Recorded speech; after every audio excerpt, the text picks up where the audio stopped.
Hello all of you out there, and in today's video I just kind of wanted to go over maybe some sort of controversial opinions that I have. In Ark Survival Evolved or Survival Ascended, it sort of does apply to both. They're not going to be the most controversial things out there in the world because I tend to be quite a neutral, indifferent kind of person, but I just wanted to go through some things and just see if you agree with these things, and it's fine if you don't agree with these things as well, because, you know, they're my opinions at the end of the day, and most of it does derive from nostalgia. Good old nostalgia, as they say. So let's just kick it off with one which I've always stuck by. I've sort of tried to force myself out of this mentality recently, but I still can't, and it's I will always prefer Carnos over Allos.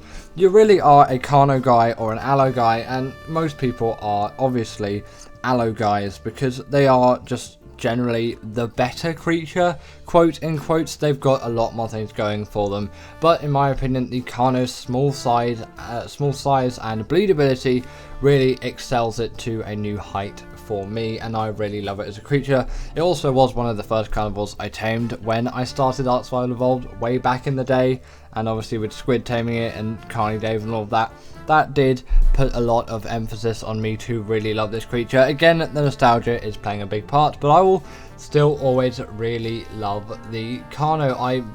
I really can't sort of live without it in a way, and it's like, you know, I'm just gonna, I guess, stick to my old ways, even though I've sort of tried to get out of it.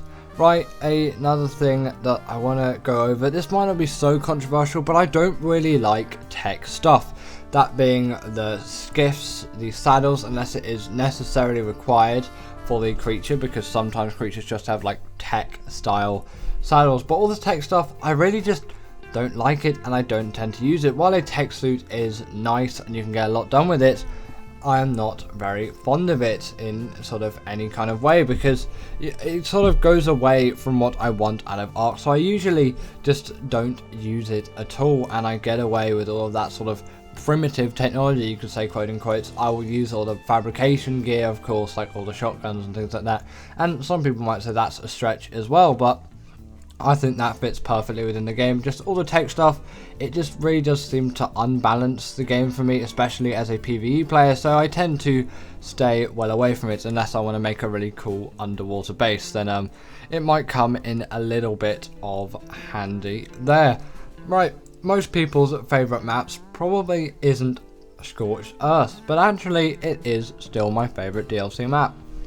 It's been like that ever since it's released. Actually, I do love the Scorched Earth DLC map to death, and I have played so much on the Scorched Earth map. Yes, it's one of the shortest out there in terms of story. I love all of the different weather events and the diversity of creatures you can find on the maps. I like the death worms patrolling the outside. I love creatures like the mantis, and obviously with the Phasalosuchus and all of that being added in the ASA version, it's improved this even more. Bolt Tails has added a bit as well, although I've stayed a little bit away from that for the time being, because, you know, there's just, I didn't really get the best first impressions, and I'm still a bit meh, but I definitely will catch up on a lot of that stuff going further into the future. But it is my favourite DLC map. Some people will say Ab, and I really do love Ab. It's definitely up there. It's one of my favourites too. I also really like Gen 1 as well. That seems to be quite an unpopular opinion, I would say, too, among many. They tend to like some of the other maps out there. Ab is a pretty common one.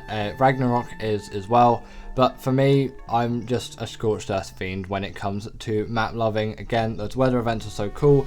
I love the terrain, and again, with all the new ASA creatures, it's added an extra element for me, and I am very for that too. Actually, just to sort of change up something again as well, I do want to talk about an issue. Well, it's not really an issue, it's part of the program that's been raised to awareness from me, and this is definitely something which I'm not going to like from ASA whatsoever, and I actually didn't even notice it. It's that saddles have durability. It really shows how little I've actually played of ASA, and I feel like that really doesn't need to be a thing. Maybe for primitive saddles, yes, but not for all of those you know, higher tier ones, because saddles are expensive when you get into the Ascendant range, and having a saddle that is just going to break is not really what you'd want, or at least not really what I would want at all. That's probably not a very controversial opinion, but if you want to go against that, feel free to do so in the comments below, as you know, I really do sort of just wish that they would keep the durability off the saddles. They don't need it really, but maybe to add more immersion, I guess that's what they want to do. Also, now getting on to another controversial opinion, I've never really liked the Griffin that much, and this might be striking to many. I really do like it in a way as a general travel mount and getting around places. I merit its speed, and I merit that you can wield weapons while on the back of it, but I've never really enjoyed using one. I've always gone with just a sort of different kind of flyer. Before I was using the RG, and then when the Snow Ark came out I started to use that, and now the Desmodus has been out ever since the order release, I've been using that a lot, and a Tropio or a Astrodelphis do go a long way for me, same as the Wyverns. I really don't think that the Griffin is just one of those creatures for me. It's just simply not made for me, I guess. It's not the one in quotations, I guess you could say. For me, sorry, it's just not a creature which I really enjoy using. I'm not saying it is a bad creature by any means, as I definitely don't think it is. It's not really a creature for me, and I think it's going to stay that way, but I still do see its merits as a creature.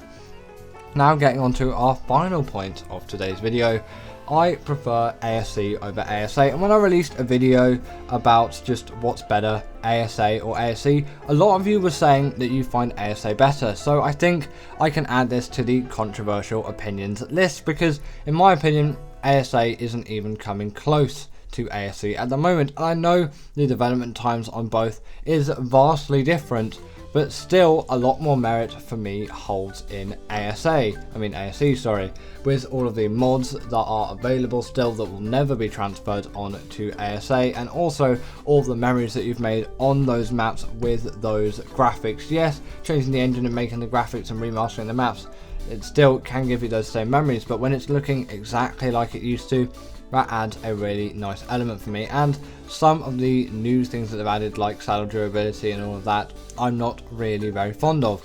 And some of the new creatures I would say are a little bit imbalanced. Although I really do like them, I think they could be a little bit less OP, but it is sort of the way Ark is going, I guess. There's a lot more OP stuff out there, but hopefully Ark 2 really does rein that back a bit. But for me, with all of the nostalgia and again all the content that's there at the moment, I know ASA hasn't been out for as long, but still to this day I'm keeping ASC as the better Ark game. ASA may catch up eventually, but still to this day ASC is winning.